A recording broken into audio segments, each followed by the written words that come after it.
Oke. Dan di mana? Apakah di planet Mars? Tidak mungkin kan? Kegiatan lokasinya di mana? Untuk lokasinya Tidak disebutkan kan tadi? Belum. Untuk lokasinya kami di Desa Tendamonggi. Tendamonggi ya. Kecamatan Ende, Kelurahan Ende. Oke, Kelurahan Ende tidak mungkin. Kabupaten Ende.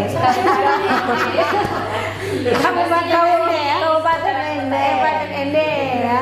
Oke. Desanya Tendamonggi. Desanya Tendamonggi ya. Oke, Aziza terlalu semangat Aziza. Jangan harap saya cut, saya tidak akan cut ini ya. Gesa. Hai, jumpa lagi bersama saya Tuteh Parmantara dalam Gesa.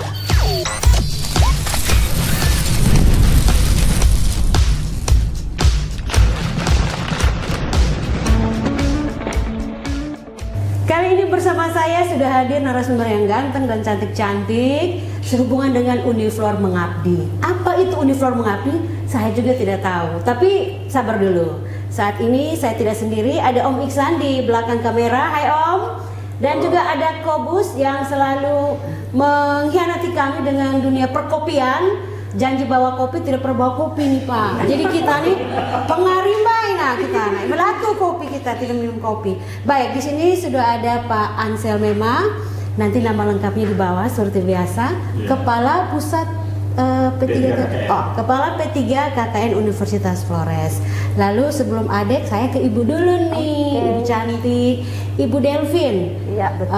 Dengan jabatan sebagai Sekretaris Lembaga Penelitian dan Pengabdian Masyarakat Universitas Flores. Baik, Om Iksan, sekretaris atau sekretaris yang benar Om? Sekretaris yang benar. Aziza, wah, kok saya sudah tahu nama yang pasti saya dukun. Dan juga ada Aziza ya, mahasiswi. Silakan memperkenalkan diri. Ya, perkenalkan saya Aziza Dwi Saputri, mahasiswi semester 6 Program Studi Sistem Informasi Fakultas Sains dan Teknologi. Oke, kalau adik? Perkenalkan, nama saya Agnes Patricia Johnson Koten, mahasiswi Fakultas Ekonomi Bisnis, Program Studi Manajemen. Program Studi Manajemen ya, cantik-cantik mereka. Tapi biasanya host lebih cantik dari mereka. Baik, Pak Ansel, Ibu Delvin, ada Agnes dan juga Aziza ya. Kok A dan A kalian? A D. Ada apa dengan? Ya itulah. Baik, ini tentang Uniflor Mengabdi. Apa itu Uniflor Mengabdi dan kenapa ada P3 KKN dan juga ada LP2M? Ini siapa yang belum menjawab? Mungkin saya. Ibu ya. Oke, silakan. siap. Oke. Saya mau menjawab pertanyaan kenapa ada P3 KKN terus ada LP2M juga kita undang ya. Untuk struktur terbaru secara struktural itu P3 KKN itu di bawah Lembaga Penelitian dan Pengabdian Masyarakat. Jadi P3 KKN itu adalah salah satu subbidang subbidang di LP2M. Mungkin karena itu. Sama-sama payung besarnya LP2M ini kan ada pengabdian masyarakatnya. Iya, mungkin. P3 KKN juga pengabdian masyarakatnya ya. Mungkin berpikirnya ke situ, maka jadilah P3 KKN itu di bawah LP2M. Berarti sama atau seiring dengan di mergernya fakultas-fakultasnya ada di Uniflor, kemudian ada sedikit perombakan ya dari bidang dan lembaga yang ada di Universitas Flores. Lalu kenapa ada gaung yang sangat besar yaitu Uniflor Mengabdi gitu dengan KKN 2024 ini? Sebenarnya programnya sama, itu KKN 2000 tahun 2024. Hanya kita sedikit merubah nama ke Uniflor Mengabdi. Karena KKN itu kan mahasiswa turun ke masyarakat, bagaimana mereka mengaplikasikan apa yang mereka dapat di bangku kuliah, itu mereka mengaplikasikan ke masyarakat. Nah, mereka juga nanti suatu saat akan setelah keluar dari Universitas Flores akan bergabung di dalam kehidupan masyarakat. Di situ mereka juga belajar bagaimana mereka bisa hidup bersosialisasi dengan masyarakat, dengan berbagai karakter, budaya, dan kedepannya ya mereka sudah pasti akan terjun ke masyarakat. Nah, salah satu program dari KKN itu adalah Uniflor Mengabdi, bukan diganti sebenarnya, hanya tagline-nya saja mungkin ya. jadi Uniflor Mengabdi supaya gaungnya bahwa benar-benar mahasiswa Universitas Flores itu benar-benar turun mengabdi di lapangan atau di masyarakat, langsung menyentuh masyarakat. Itu yang kalau digabungkan dengan LP2M itu adalah pengabdian, kegiatan pengabdian, lembaga penelitian dan pengabdian masyarakat. Pengabdian masyarakat itu juga salah satu tridharma dari Tridharma perguruan tinggi, ya. tridharma perguruan tinggi. Maka tidak salah kalau kita KKN ini kita bukan ganti ya, kita membawa nama untuk KKN kali ini itu dengan Uniflor Mengabdi. Mungkin karena namanya pengabdian kepada masyarakat. Iya. Kalau kuliah kerja nyata mungkin kurang menyentuh ya, kurang Betul. beririsan langsung dengan Iya. nuansa pengabdiannya Pengabdian, ya, gitu. nuansa pengabdian. Akhirnya dijadikanlah ada tagline, ada hal yang baru yaitu Uniflor Mengabdi tadi. Nah, dan untuk Uniflor Mengabdi sendiri tuh kita juga ada program utama yang mungkin nanti sebentar akan disampaikan oleh Bapak Bapak Ansel, Bapak Ansel, ya, Nah, yang lebih itu. jelasnya lebih tahu. Iya, kita apa bergeser itu. kalau begitu nih Ibu Iya. ke Pak Ansel. Iya. Pak Ansel segar sekali sini Pak. Tapi saya mau tanya dulu, apakah semuanya sudah makan siang? Karena Kobus nih tidak pernah kasih kita makan siang nih kalau kita gesan. Oke, baik Pak Ansel, terkait tadi sudah dijelaskan oleh Ibu Delvin tentang Uniflor Mengabdi. Berarti memang mungkin karena namanya juga agak berbeda, ada tagline itu ya, tetap KKN beda tagline biar masyarakat juga oh ya berarti mahasiswa ini turun ke lapangan ke masyarakat karena memang mereka ingin mengabdi ya melakukan pengabdian atas ilmu mereka begitu. Tapi selain itu pasti ada hal yang juga berbeda nih Pak dari programnya atau apanya begitu sehingga ada terselip ini Uniflor Mengabdi. Bisa dijelaskan Pak? Baik. Terima kasih. Tadi sudah disampaikan oleh Ibu Sekretaris bahwa kali ini kita agak sedikit berbeda daripada KKN ke tahun kemarin. Dengan namanya ini saja Uniflor Mengabdi supaya kita mau mengenalkan kepada masyarakat ada apa di sana. Sebenarnya dari situ bahwa kita mau supaya masyarakat anak-anak kita atau mahasiswa kita turun ke sana, tidak saja mereka kuliah kerja nyata, tetapi mereka mengabdi, mereka mengaplikasikan ilmu yang mereka dapatkan di bangku kuliah terhadap masyarakat, dan mereka mau merasakan apa yang dialami oleh masyarakat. Dan program-program yang sekarang yang kita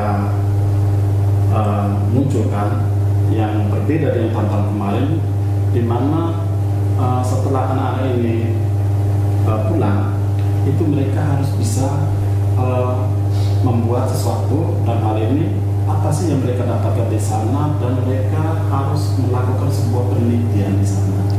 Nah, penelitian itu mereka harus buat jurnal, setelah itu mereka harus buat video. Berarti ini berkaitan dengan luarannya ya? Berkaitan dengan luarannya. Jadi mereka itu tidak saja mereka turun dan pulang, setelah itu dapat nilai tidak. Oh begitu, tidak turun pulang bawa laporan yang biasa dijilid itu ya?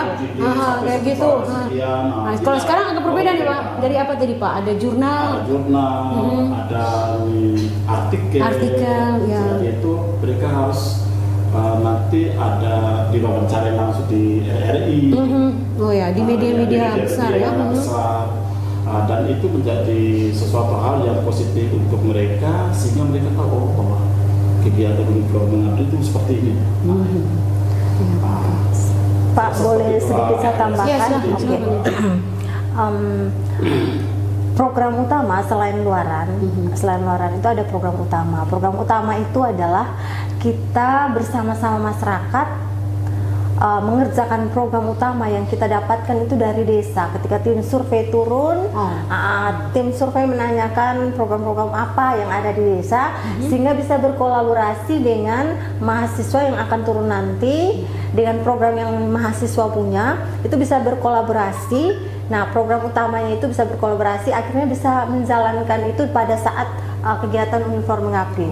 Mungkin program utama salah satu contoh ya, kayak stunting atau apa yang saat ini yang sedang dijalankan oleh pemerintahan desa. Nah, berarti mahasiswa turun menyesuaikan. Oh, mungkin stunting berarti mahasiswa harus memberikan sosialisasi tentang stunting, memberikan sosialisasi tentang bagaimana hidup yang sehat. Nanti akan diundang dengan yang pakarnya di bidang kesehatan, akan memberikan materi tentang stunting. Itu kalau misalnya program utama stunting. Setelah itu ada juga program-program yang bukan program utama, insidental ya, misalnya apa yang terjadi pada masyarakat saat itu ya harus diselesaikan saat itu bersama mahasiswa peserta Uniflor Mengabdi. Terus ada program mandiri, itu misalnya mahasiswa bagaimana mereka hidup dengan bapak mama asuh, apa yang mereka kerjakan di rumah, membantu mama asuh dari awal pagi hari hingga malam saat mau menjelang tidur. Itu adalah program mandiri, ada program insidental dengan program utama yang tadi saya sampaikan. Dan luaran tadi saya bisa tambahkan sedikit, itu ada artikel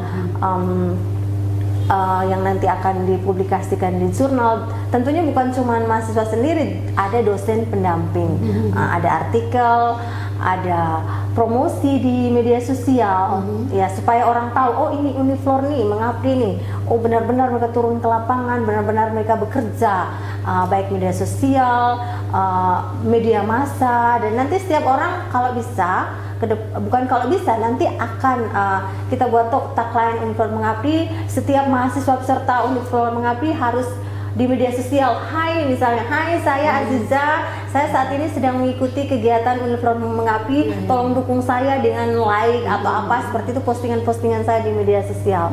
Nah itu juga, dan dengan buku kalau bisa ada buku, itu luaran yang memang sedikit berbeda dari tahun-tahun sebelumnya. Ya.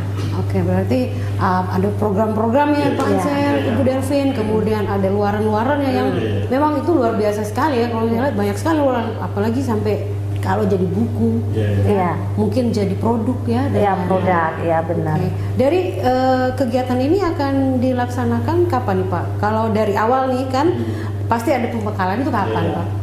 Pembekalan kita jadwalkan tanggal 30 dan 31 Juli 2024 ini Pak. Itu pematerinya tidak perlu pemateri sih Pak. Materi apa nih?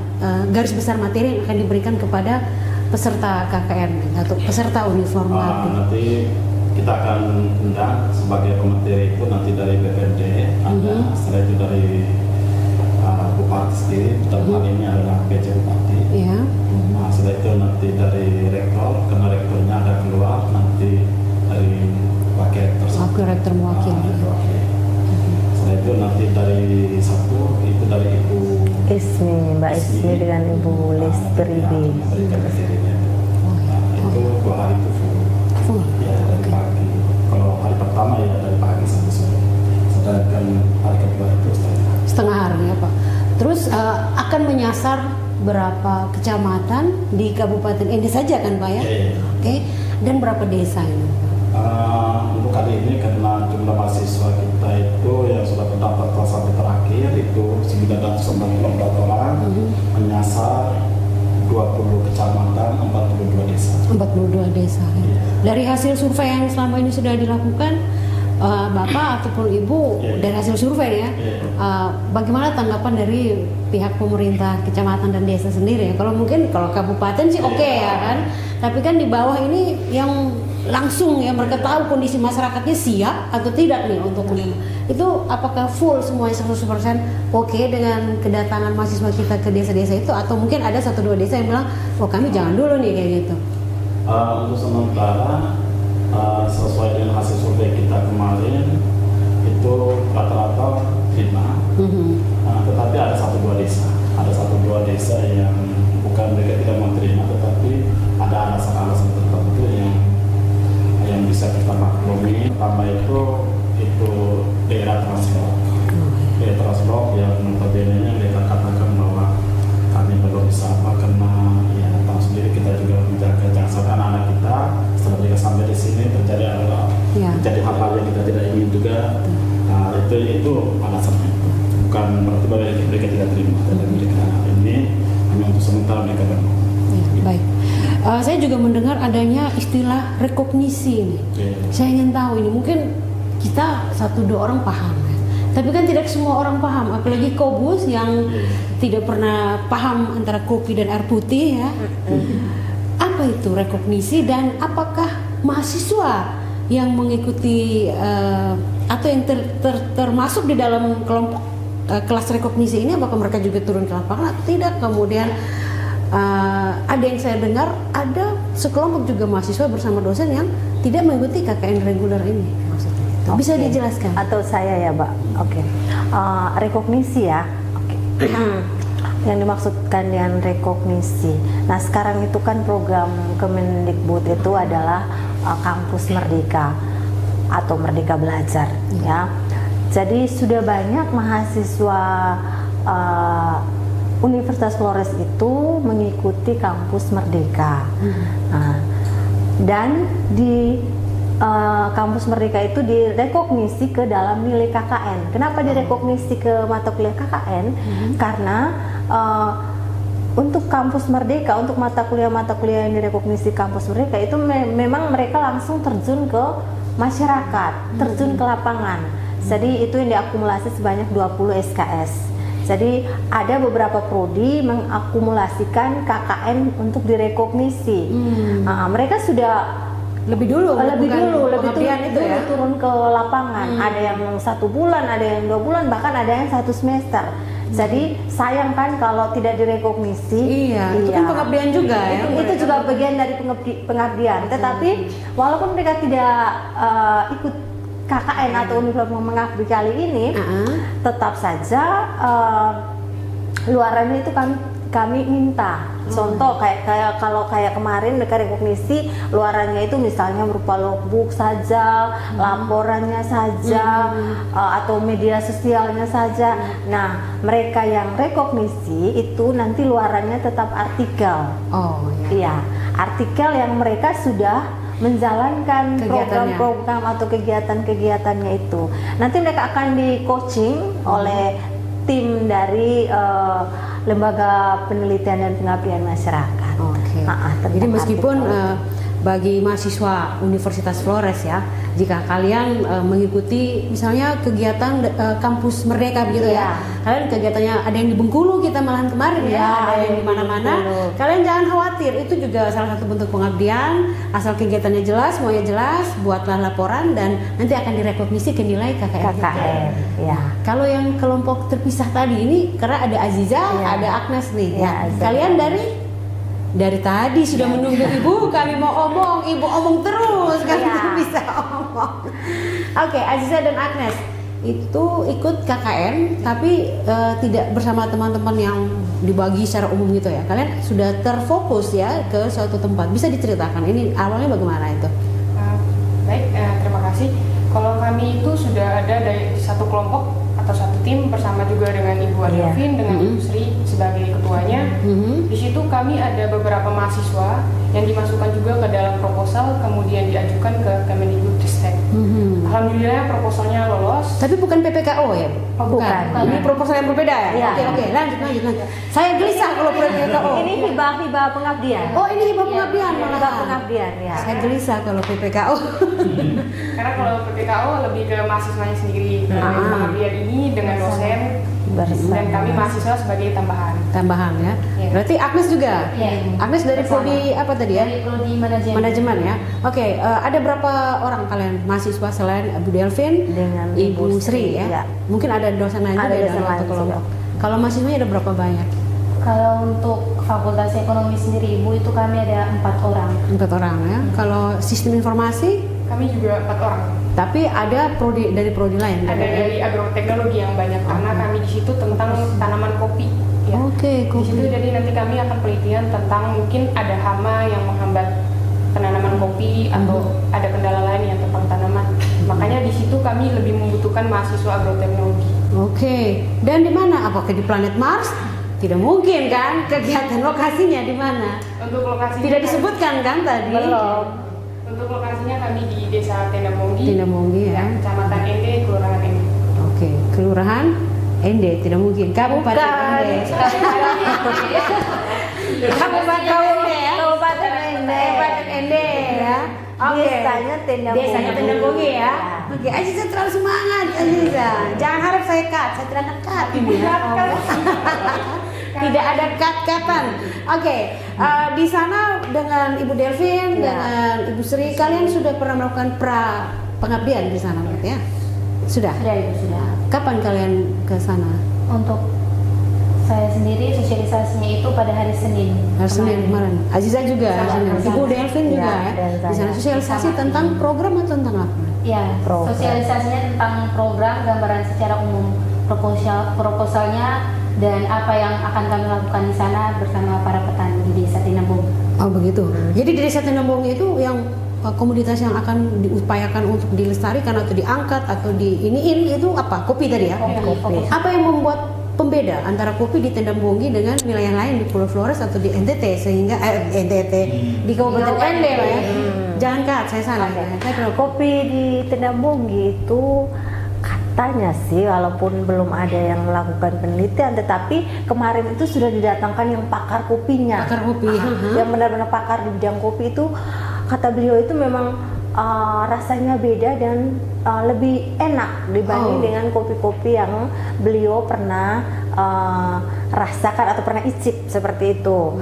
Jadi sayangkan kalau kita tidak mengembangkan potensi yang ada di Kabupaten Ende ini, apalagi Desa Tindambonggi. Jadi kita melalui pengabdian, melalui kegiatan pengabdian ini,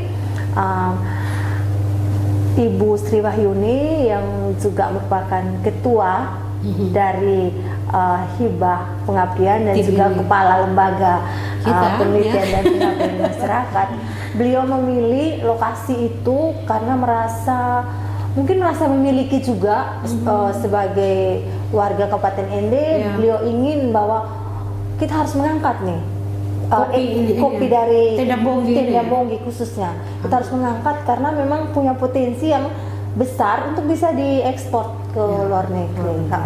Punya potensi itu, makanya beliau tangkap. Maka lokasi pengabdiannya itu adalah di Tendambonggi. Dan puji Tuhan, multi years 3 tahun, selama 3 tahun. 3 tahun ya.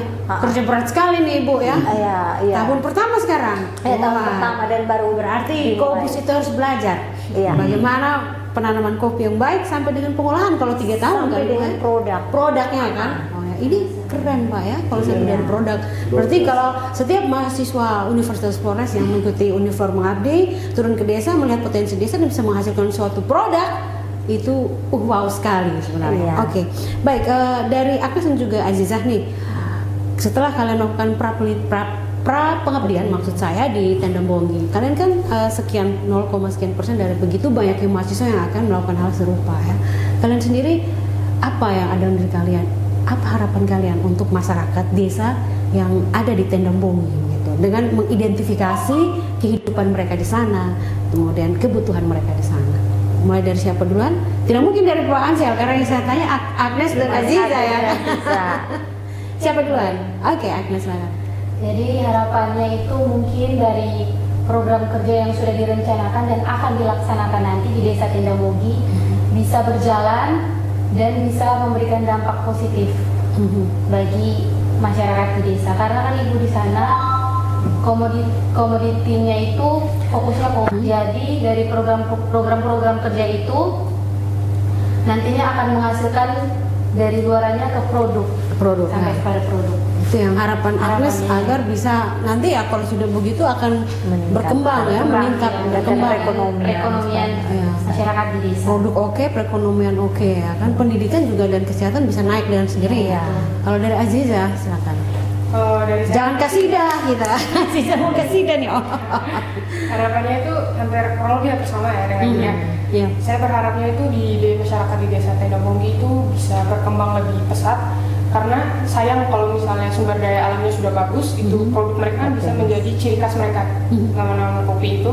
Sayang kalau misalnya tidak dikembangkan lebih lanjut. Apalagi kemarin saya sempat dengar kalau misalnya mereka itu menjual tanamannya itu atau biji kopinya itu sama rata, mau mentah atau yang sudah matang, yang bagus, jelek sama rata harganya. Nah, di sini kami ingin sekali membantu mereka untuk memasarkan produk mereka ke digital supaya lebih dikenal masyarakat luas, sehingga pemasukan mereka juga menjadi lebih besar. Itu yang mau saya tanyakan tadi. Kalau manajemen pasti dia akan menggunakan ilmu yang untuk memanage nih segala sesuatunya ya dari suatu kelompok yang ada di sana. Tapi kalau SI, sistem informasi Bu ya, jadi akan membantu untuk bisa dipasarkan secara digital melalui BUMDes atau bikin aplikasi-aplikasi gitu ya, e-commerce ya. Wow, luar biasa ya. Dan tidak e-commerce. Komis punya teman namanya ini siapa dia? Flori, e-commerce tahu tidak? Belum ya? Om Iksan tahu. Dan satu lagi Bu, bukan hanya e-commerce tapi dari sistem informasi itu kita akan buat satu aplikasi itu sistem pakar pendeteksian hama penyakit. Artinya kami membutuhkan pakar dari bidang pertanian, hanya kami membuat sistemnya. Jadi seperti itu. Untuk bagaimana masyarakat bisa memasukkan ciri-ciri ciri-ciri pohon kopi. Mungkin ada yang bolong-bolong atau pokoknya ciri-ciri tanaman kopi yang terserang hama. Terus di situ mungkin ada rekomendasi, oh ini penyakitnya ini, rekomendasinya mungkin bisa seperti ada pemberian pestisida, tapi pestisidanya yang bukan yang yang presentasi alkohol, yang merusak tanaman itu tidak. Setidaknya nanti kita dengan para pakar bagaimana hasil di dalam sistem itu akan bekerja. Artinya tetap para pakar kami undang, hanya dari sistem informasi tetap membuat aplikasinya. Ini bagus sekali ya. Ada agroteknologi untuk sasaran utama ya, tapi bagaimana ada dari manajemen untuk mengatur segala ya, pemasarannya, terus ini dari SI juga Pak ya. Keren sekali. Manajemen juga untuk sistem pengelolaan keuangan. Kelola ekonomi keluarga ya, jelas itu pasti ya. Wow, keren sekali. Bagaimana Pak Ansel? Senang pasti ya. KKN kali ini menjabat sebagai kepala P3 KKN ya kan, kemudian langsung ada terjadi banyak gebrakan, ini luar biasa. Apa harapan Pak Ansel untuk uniform mengabdi KKN 2024? Ya, harapan kita bahwa dengan uniform mengabdi ini bahwa kita menginginkan bahwa program-program yang dia Pak ya bisa berjalan dengan baik, setelah itu luarannya bisa kita dapatkan dan bisa membawa uniform lebih oke di mata masyarakat. Ini baru Kabupaten Ende ya, mungkin besok ke kabupaten lain lagi. Oke. Kalau Ibu Delvin itu begitu saja Pak? Atau masih ada yang mau disampaikan mungkin? Ya, seperti itu. Oh seperti itu. Mungkin mau menyampaikan PIN ATM boleh. kami paham Pak. Silakan Ibu Delvin. Harapannya sih sama dengan Pak Ansel seperti tadi, bahwa programnya bisa berjalan dengan lancar, terus luaran-luaran yang diharapkan bisa tercapai.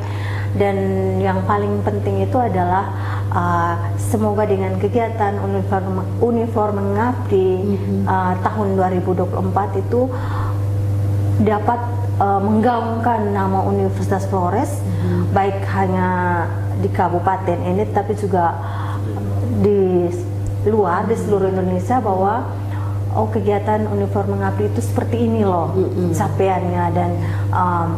Dan juga harapannya itu tadi artikelnya semakin banyak, sehingga dari klaster utama yang saat ini kita bisa ke klaster yang lebih tinggi lagi, sehingga Universitas Flores tuh bisa tetap di atas awannya. Universitas Flores itu terkenal dengan banyak kegiatan pengabdian, banyak kegiatan penelitian. Jadi seperti itu harapannya ke depannya, sehingga Universitas Flores lebih jaya lagi. Jaya.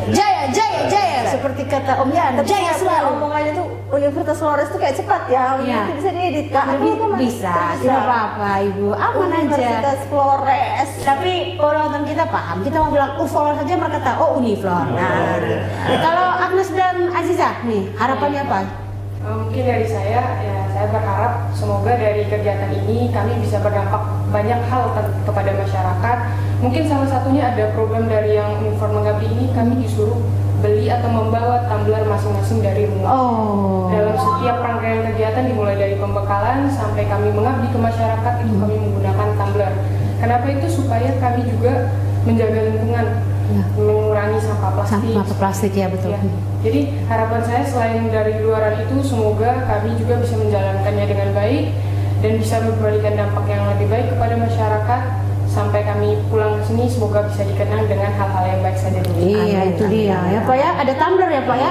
Nanti saya dapat satu dari P3 KKN. Itu Kita semua dapat. Sogok menyogok sebenarnya.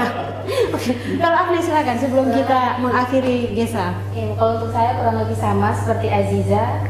Jadi dari program kerja yang dilaksanakan kami bisa menerapkan ilmu yang kami dapatkan di bangku kuliah di ruang kelas, kami terapkan di lapangan sehingga setiap program kerja yang kami laksanakan itu dapat berdampak baik bagi masyarakat dan juga bagi kami sendiri.